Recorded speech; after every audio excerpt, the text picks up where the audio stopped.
அண்ணா ஆட்டோண்ணே bus stand போகணும். எங்க இல்லையா பஸ் ஸ்டாண்டு போங்கண்ணே. பஸ் ஸ்டாண்ட் போவோம் ஏறு.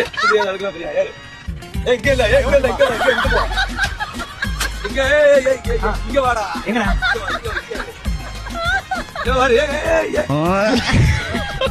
ஓகேவா? எங்கண்ணா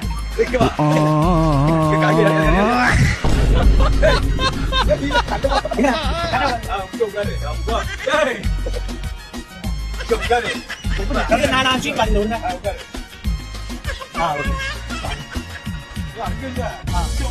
போறீங்களா? எங்கண்ணா சரி போங்க போங்க. கதவு எங்க இருக்கு? கட்ட வந்தனா போங்கண்ணா. அண்ணா ஒரு நிமிஷம் கால் எங்க நீட்ட? காலு தலைமலை. சரி